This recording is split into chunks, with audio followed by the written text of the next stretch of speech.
పాశములను విప్పగలిగినటువంటి పరమాత్మ గోపకాంతల యొక్క కోరిక తీర్చడానికి సాయంకాలం వేళ ఆవుల్ని తీసుకెళ్ళి స్తంభాలకేసి కడుతుండేవాడు. సాయం తనే ప్రతి గృహం పశుబంధనార్థం గచ్చం తమచ్యుత శిశుం ప్రణతోస్మి నిత్యం. అటువంటి చిన్ని కృష్ణుడున్నాడే, అంతకి దిగొచ్చేసిన కృష్ణుడు, ఆయనకి నేను నిరంతరము నమస్కరించుచున్నాను అంటాడు లీలాశకుడు. కాబట్టి మరి ఆవులకి దూడలకి తెలిసో తెలియకో మా వెనక తిరుగుతాడు పరమాత్మ, మమ్మల్ని ముట్టుకుంటాడు, మమ్మల్ని కాపాడతాడు, గడ్డి పెట్టి మా ఒళ్ళు తోముతాడు, మా పాలు పితుకుతాడు, మా వెంట తిరుగుతాడు. అదృష్టమే అదృష్టమని అవి సంతోషపడిపోయాయి అంటే వాటికి తెలియాలా? తెలియక్కర్లేదు. భగవంతుడిని తెలియక్కర్లా, వాటిలో అటువంటి ఆనందము కలుగుతుందంతే. కాబట్టి క్రేళ్ళురికె మసలిలేకలు మల్లడిగొని రంకలిడియ మద వృషభంబుల్ పెళ్ళున మొదుగుల పొదుగుల చల్లించన్ పాలు బాలు సంభవ వేళన్. అవి షేరు పాలిచ్చేటటువంటి ఆవులు 2 షేర్ల పాలు విడిచిపెట్టడం మొదలెట్టాయి. ఎందుకని? పుట్టినవాడెవరు? మాధవు చూడన్. ఆయన మాధవుడు. మాధవుడంటే మా అంటే లక్ష్మి, ధవుడంటే భర్త. లక్ష్మికి భర్త అయిన వాడు అక్కడ పుట్టాడు. లక్ష్మికి భర్త అయిన వాడు అక్కడ పుడితే వాళ్ళకి ఐశ్వర్యం ఏమిటి? ఆవుల పాలు పెరుగు. మరి ఆ పాలు పెరుగు పెరగకపోతే లక్ష్మీనాథుడు పుట్టాడని గుర్తేమిటి ఇంకా? కాబట్టి ఆవులు షేరు పాలు ఇచ్చేవి 2 షేర్ల పాలు ఇవ్వడం మొదలుపెట్టాయి. నందుడు కొడుకు పుట్టాడన్న పరమ సంతోషంతో బ్రాహ్మణుల్ని పిలిచి జాతకర్మ చేయించి, ఈ పిల్లవాడు ఎలా ఉంటాడు, ఈ పిల్లవాడి జీవితం బాగుంటుందా, 10 మందికి పనికొస్తాడా అని కనుక్కున్నాడు. ఈ ఆభీర కుమారుడు వీరుండై వీర వైరి జేతయునై దీర్ఘాయుష్మంతుడగునని పాయక దీవించినప్పుడు బ్రాహ్మణ జనముల్. ఆ బ్రాహ్మణులందరూ కూడా ఈ పిల్లవాడు ఎందరో శత్రువుల్ని పరిమారుస్తాడు, లోకములో ధర్మాన్ని నిలబెట్టడానికి ఆలంబనమవుతాడు, మహానుభావుడు, సాక్షాత్ పరమాత్మ అని ఆ వచ్చినటువంటి బ్రాహ్మణులందరూ కూడా ఆనందిస్తే కొన్ని లక్షల పాడి ఆవుల్ని దానం చేశాడు.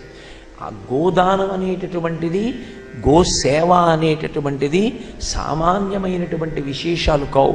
అందుకే కొడుకు పుడితే గోదానం, స్నాతకం చేస్తే గోదానం, చిట్ట చివరికి వివాహం చేస్తున్నా గోదానం. ఆడపిల్లకి పెళ్లి చేస్తే గుమ్మడి పండు మీద గంధపు చెక్క ఎవరు పెట్టాలి అంటే, భగవన్ నువ్వు నాకు ఆడపిల్లని ఇచ్చావు కానీ దశదానాలు చెయ్యగలిగినటువంటి శక్తి నాకు లేదయా అన్నవాడు దశదానాలకి ప్రత్యామ్నాయంగా గుమ్మడి పండు మీద గంధపు చెక్క పెట్టి దానం చెయ్యాలి తప్ప, భగవంతుడు ఐశ్వర్యం ఇస్తే కన్యాదానం చేసే ముందు దశదానములు చేసి కన్యాదానం చెయ్యాలి. ఆడపిల్ల కన్నా ముందు అత్తవారింటికి ఎవరు వెళ్ళాలంటే ఈ ఆవు వెళ్ళాలి. ఈ ఆవు వెళ్ళి అత్తవారింట్లో ఉంటుంది. ఆ గోవు పరదేవతా స్వరూపం. ఆ గోవు ఈ పిల్లని సర్వకాలముల యందు కాపాడుతూ ఉంటుంది. ఆ గోసేవ చేత ఆడపిల్ల అల్లుడు కూడా తరిస్తారు. అందుకే వివాహంలో కూడా యథార్థానికి దశదానములు చెయ్యాలి. అందున గోదానము వంటి దానము లోకంలో ఇంకొకటి ఉండదు. అంత గొప్పది గోవు. కాబట్టి క్రేళ్ళురికె మసలిలే ఆ వచ్చినటువంటి బ్రాహ్మణులకు కొన్ని లక్షల గోవుల్ని దానం చేశాడు నందుడు. చాలా సంతోషించారు. వాళ్ళందరూ గోదానం పుచ్చుకొని ఆ వచ్చినటువంటి బ్రాహ్మణులు ఆశీర్వచనం చేసి వెళ్ళిపోయారు. అక్కడ దుందుబులు మొరసే గాయక సందోహము పాడే సూత సముదాయముతో వందిజనులు కీర్తించిరి క్రిందుగ నీతించ భద్ర కాహళరవముల్. ఆ కృష్ణ పరమాత్మ పుట్టినప్పుడు నందుడు నందవ్రజానికి అధిపతి కనుక అక్కడ అందరూ ఎంత సంతోషాన్ని పొందారు అంటే బాకాలు ఊదారు. శుభం జరిగింది సుమా, ఇంట్లో పిల్లాడు పుట్టాడు అని చెప్పడానికి. దానితో పాటుగా వంది సూతుడు అని 2 ఉంటారు. వాళ్ళిద్దరూ ఏ పని చేస్తుంటారు అంటే, ఒక ఆయన వంశకీర్తిని పొగుడుతాడు, ఒక ఆయన ప్రభువుని స్తోత్రం చేస్తాడు. వంది మాగది అంటారు. వాళ్ళిద్దరూ ప్రతి ప్రభువుకి పక్కన ఉంటారు. వాళ్ళు ప్రభు వస్తూ ఉంటే ఒక ఆయన ప్రభువు యొక్క వంశాన్ని పొగుడుతాడు, ఒక ఆయన ప్రభువు సాధించిన విజయాల్ని పొగుడుతాడు. అలా పొగడ్డానికి పెట్టుకుంటారు వాళ్ళిద్దరిని. అదేమిటండి, అది మంచి పనా? ఎందుకు అలా ఇద్దరికి ఉద్యోగం ఇచ్చి పొగిడించుకోవడం అని మీరు అనుకోవచ్చు. ప్రభువు తన వంశచరిత్ర ప్రతిరోజు వింటాడు. ఆ వంశచరిత్ర విన్నప్పుడు నా వంశంలో ఇంతటి మహాపురుషులు పుట్టారు, ధర్మం కోసం ఇంత నిలబడ్డారు, అటువంటి వంశంలో పుట్టినటువంటి నేను ధార్మికుడనై ప్రవర్తించాలని గుర్తుపెట్టుకుంటాడు. అందుకని వందిమాగదులు స్తోత్రం చేస్తారు. ప్రభువు తొందరపడి ప్రజలకి తీవ్రమైన శిక్షలు వెయ్యకుండా ఆయన ఎంతటి ధార్మికుడో, ఎలా ప్రవర్తిస్తూ ఉంటాడో ప్రభువు యొక్క చరిత్రనంతటినీ కొంతమంది పాట పాడుతూ ఉంటారు. వాళ్ళని గాయకులు అంటారు. అక్కడ నందుడికి సంబంధించినటువంటి వందిమాగదులు ఆ నందుని యొక్క వంశాన్నంతటినీ పాటలుగా పాడుతున్నారు. అందులో ఇవాళ కృష్ణ పరమాత్మ ఆవిర్భవించాడు. పరమ సంతోషాన్ని వాళ్ళందరూ పొంది ఉన్నారు. ఇందులో చమత్కారం ఏమిటంటే, కృష్ణుడు పుట్టినప్పుడు ఒక విశేషం ఏమిటి అంటే, ఆ కృష్ణుడికి స్నానం చేయించాలి. కృష్ణుడికి స్నానం చేయించడం అంటే అంత తేలికైనటువంటి విషయం కాదు.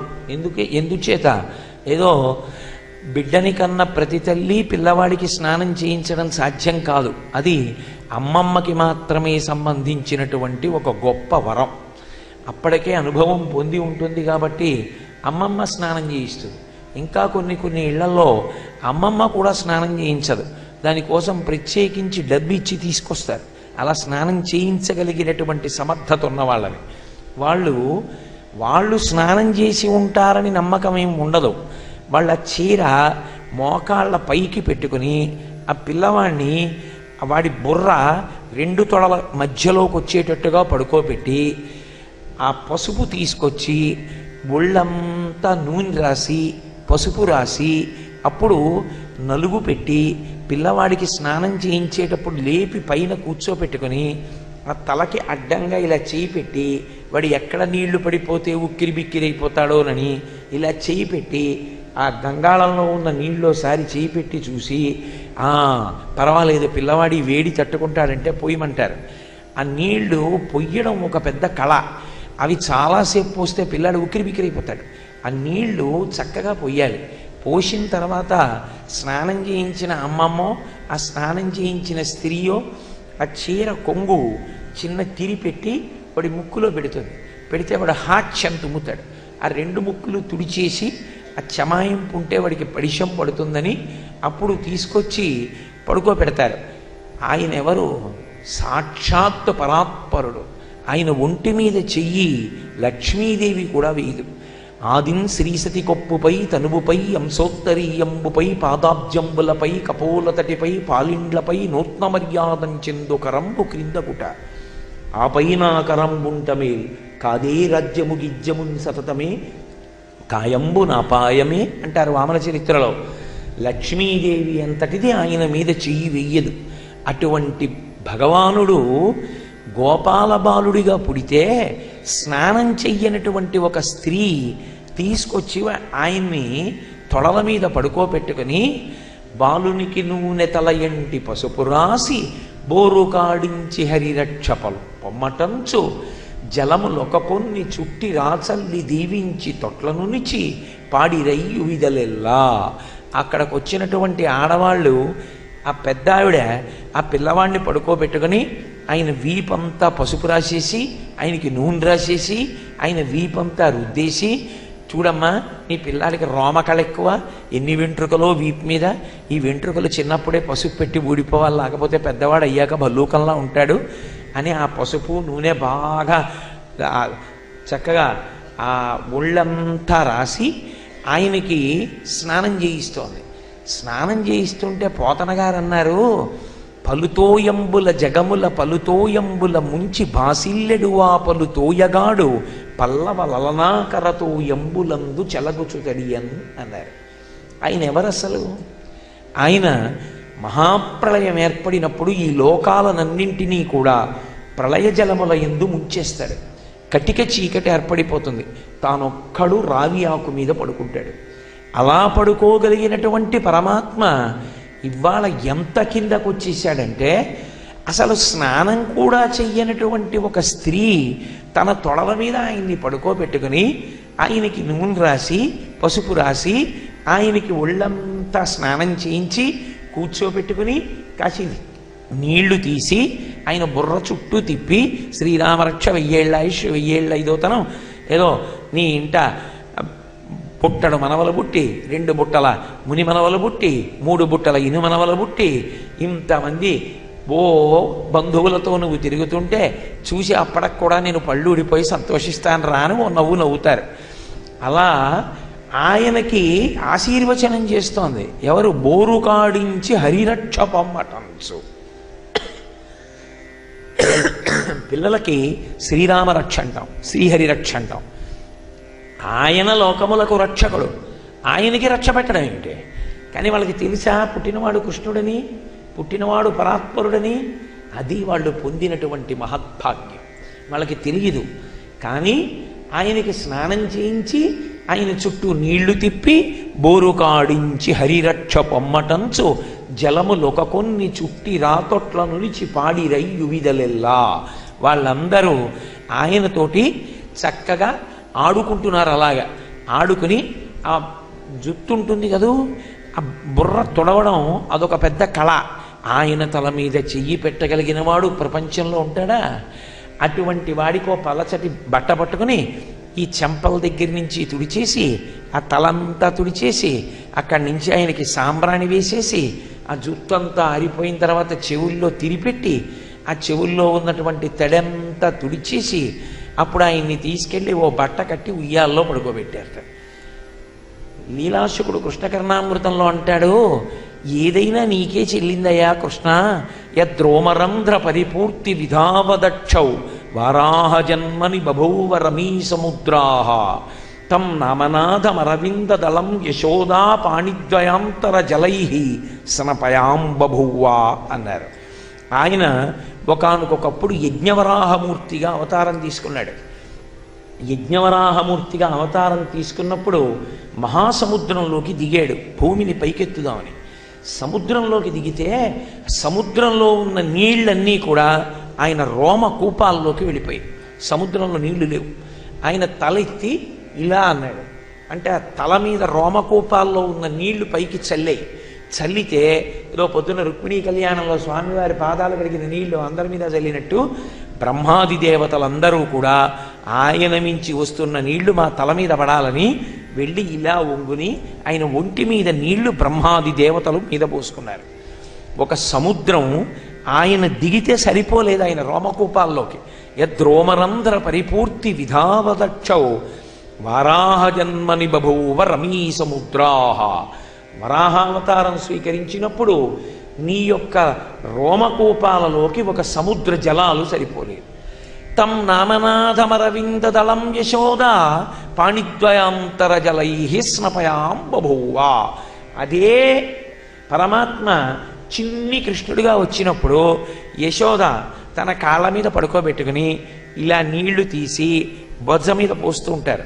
బొజ్జ మీద పోసి ఆ కడుపు నొప్పి రాకుండా ఉండడానికి మెల్లగా నీళ్లు పొయ్యను ఓసారి ఒత్తనం చేస్తూ ఉంటారు. యశోద యొక్క దోషిడి నీళ్లు ఆయన ఒంటి మీదకి సరిపోయాయి. ఎప్పుడు? కృష్ణావతారంలో. అదే స్వామి వరాహమూర్తిగా ఉంటే సముద్రం నీళ్లు ఆయన రోమకూపాల్లోకి సరిపోలేదు. ఎంత దిగొచ్చావయ్యా కృష్ణావతారంలో, ఎంత అద్భుతమయ్యా స్వామి అంటాడు లీలాశకుడు. కాబట్టి అటువంటి కృష్ణ పరమాత్మని వీళ్ళు తీసుకెళ్ళి ఉయ్యాల్లో పడుకోబెట్టారు. పడుకోబెట్టి ఊయల ఊపుతున్నారు.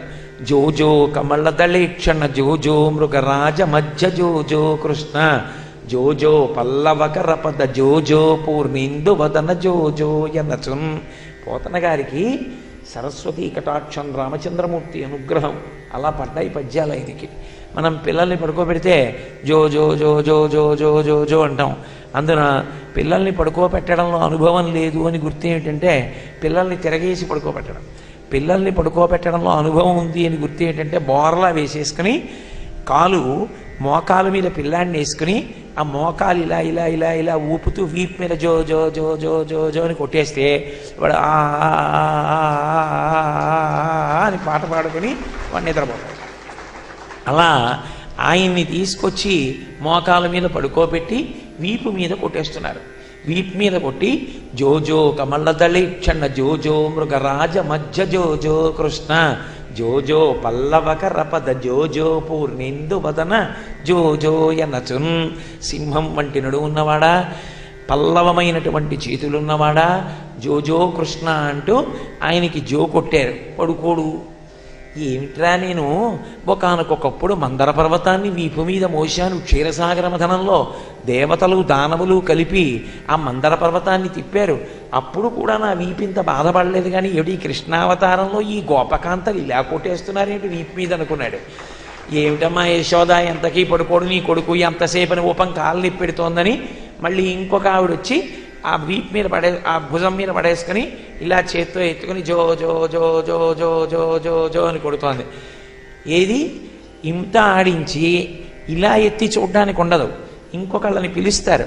పిలిచి అని అడుగుతారు, పడుకున్నాడా వెనక నుంచి చూడమని.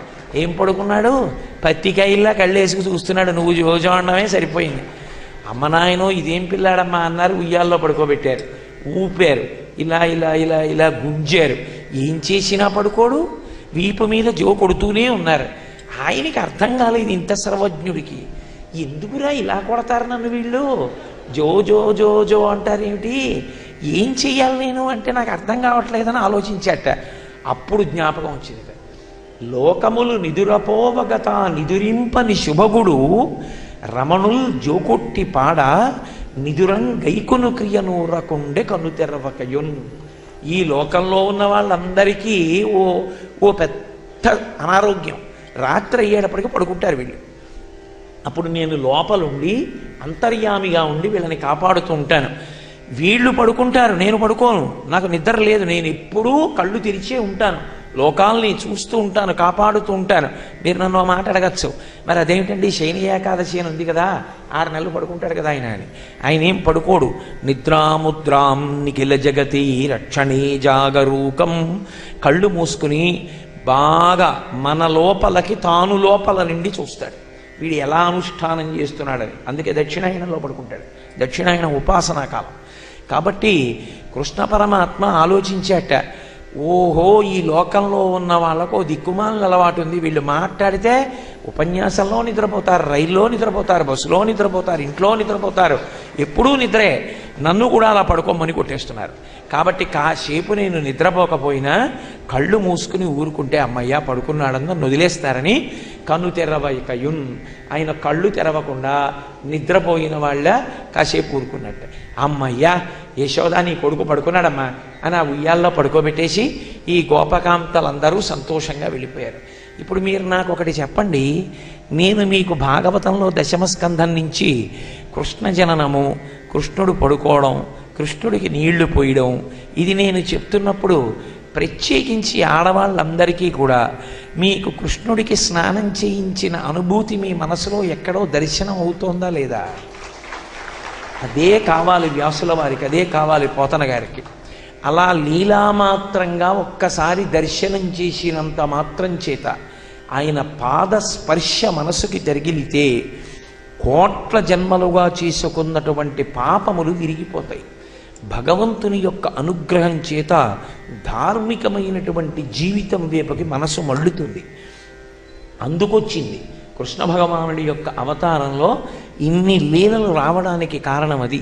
కాబట్టి ఆయన పెరిగి పెద్దవాడవుతున్నాడు. కానీ ఎంత పాపం, నిన్న పుట్టాడు, ఇవాళ పసిపిల్లవాడిగా కళ్ళు మూసుకుని ఆ ఉయ్యాల్లో పడుకున్నాడు.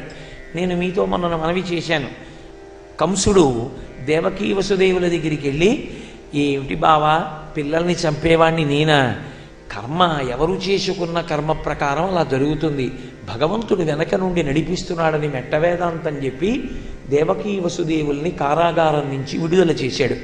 విడుదల చేస్తే వాళ్ళిద్దరూ వెళ్ళిపోయారు. వెళ్ళిపోయిన తర్వాత వచ్చి కూర్చున్నాడు. దుష్టబుద్ధి కదూ, ఎలాంటి వాళ్ళ చుట్టూ అలాంటి వాళ్ళు చేరుతారు. మరునాడు పొద్దున్న తన మంత్రులందరినీ పిలిచాడు.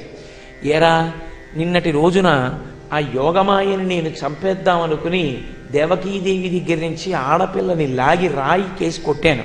కొడితే ఆ పిల్ల రాయికి తగలడం మానేసి పైకి వెళ్ళిపోయింది. వెళ్ళిపోయి తెంపరివై బొరింబొరిని దేవకి బిడ్డల చిన్న కుర్రలం చంపితివి, ఇంకనైన ఉపశాంతి వహింపక రాల మీద నన్నొంపితి విశిరో ఇదియు బీరమే. నిన్ను చంపెడి వీరుడొక్కడు నా సరసంజనించి వేరొక చోట సంస్కృతి పొందెడువాడు దుర్మతి అని చెప్పింది. ఓరి పిచ్చాడా, ఇంతమంది పిల్లల్ని చంపావు, నువ్వొక్కడివి బ్రతికుండడానికి నీ పాపాలు మరీ మరీ మరీ మరీ పెంచుకుంటూ పోతున్నావు. ఇప్పటికైనా నీలో మార్పు రాలేదు. ఆడపిల్లను కూడా చంపాలనుకున్నావా? అసలు నిన్ను చంపేవాడెవరో వాడు పుట్టనే పుట్టాడు, వేరొక చోట పెరుగుతున్నాడు, వాడు నిన్ను చంపే తీరుతాడని చెప్పి వెళ్ళిపోయింది ఆ తల్లి. ఇప్పుడు వాడు మంత్రులతో సమావేశమయ్యాడు. ఎక్కడో ఉన్నట్ట, పుట్టేట, రాత్రికి రాత్రి ఎక్కడికో మార్చేశారు. ఇప్పుడు ఆ పిల్లవాడిని ఎలా పట్టుకోవడం, ఆ పిల్లవాడిని ఎలా చంపడం? మీరు ఒక్కటి గమనించాలి భాగవతంలో. నువ్వు 7 రోజుల్లో చచ్చిపోతావని చెప్పి శృంగి శాపం ఇచ్చాడు పరీక్షిత్తుకి. ఇస్తే 7 రోజులు నేను ఏది వింటే మళ్ళీ పుట్టవలసిన అవసరం లేదో అది వింటానన్నాడు పరీక్షిత్. భాగవతం వచ్చింది. నువ్వు అష్టమగర్భం చేతిలో చచ్చిపోతావన్నారు. అష్టమగర్భం చేతిలో చచ్చిపోతానన్నాడు కాబట్టి అప్పటి నుంచి ఎంతమందిని చంపుకుంటూ వచ్చేస్తున్నాడు. ఎంతమందిని చంపుకుంటూ వస్తే తన మృత్యువు పోతుందా? అది పరమ సత్యం. మర్త్యలోకంలో పుట్టినటువంటి వాడు శరీరం పోతుంది, ఏదో ఒకనాడు పడిపోతుంది శరీరం. శరీరం ఉండగా దాన్ని ఉపకరణంగా చేసుకుని మంచి పనులు చేసిన వాడెవడో వాడు తరిస్తాడు తప్ప, శరీరం పడిపోతుంది పడిపోతుంది పడిపోతుందని బెంగ పెట్టుకు దాన్ని పట్టు కూర్చుంటే అది ఉండిపోతుందా? అది పడిపోవలసిన సమయం వచ్చినప్పుడు అది ఎలాగో పడిపోతుంది. ఉన్నప్పుడు ఉపయోగించుకున్నవాడెవడో వాడు ధన్యుడు. కాబట్టి కంసుడు ఆయన యొక్క పగకి, ఆయన ప్రతీకారానికి, ఆయన హింసకి హద్దు లేదు. ఇప్పుడు మంత్రులందరూ కూర్చున్నారు. అందులో పూతన అని ఒక రాక్షసి. వీళ్ళందరూ భయంకరమైన రాక్షసులు. ఆ పూతన లేచింది, నిన్ననే పుట్టాడు కాబట్టి ఎక్కడో ఇంకా పళ్ళొచ్చినటువంటి పిల్లవాడిగా కాకుండా ఉంటాడు. పళ్ళొచ్చి ఉండవు, ఊయలలో పడుకొని ఉంటాడు, ఏడుస్తూ ఉంటాడు ఆ పిల్లాడు. కాబట్టి ఒక పని చేస్తాను, పళ్ళు రాని పిల్లలు, చంటి పిల్లలు, శిశువులు ఎక్కడెక్కడున్నారో వెతికి రాజ్యంలో ఎక్కడ అటువంటి పిల్లలున్నా చంపేస్తాను. ఎలా చంపేస్తావు? నాకు కామరూపిణి, నేను కోరుకున్న రూపాన్ని పొందుతాను. 2, నాకు ఒక గొప్ప శక్తి ఉంది, నా స్తనముల యందు విషాన్ని పెట్టుకుంటాను. పిల్లలు తెలియక నా స్తన్యాన్ని చప్పరించారా వెంటనే మరణిస్తారు. కాబట్టి పళ్ళు రాని పిల్లలందరినీ చంపేస్తూ ఉంటాను. అంటే మిగిలిన వాళ్ళు లేచి అన్నారు, విష్ణువు ఎక్కడో ఉన్నాడు, ఉండి నిన్ను సంహరించడానికి ప్రయత్నిస్తున్నాడు. విష్ణువుకి అందరిలా ఒక్క శరీరం కాదు. గోవులు, వేదం, బ్రాహ్మణులు, యజ్ఞం, యాగం, ధర్మం, దానం, శాంతి, ఇవన్నీ ఆయన స్థానాలు. కాబట్టి ఎక్కడెక్కడ ఇలాంటివి ఉన్నాయో అక్కడక్కడ అవన్నీ చంపేస్తాం.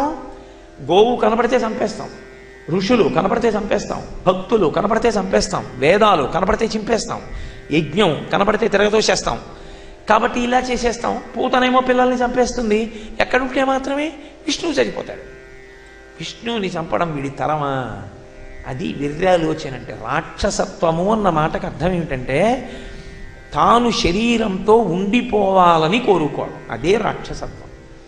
ఎక్కడైనా సరే శరీరం ఉంటుందా, ఒకనాడు వెళ్ళిపోతుంది కదా అని ఆలోచించేవాడు, మీరు బాగా జ్ఞాపకం పెట్టుకోండి, పాపకర్మ చేయడానికి భయపడతాడు. ఎందుకంటే ఈ శరీరం పడిపోతుంది.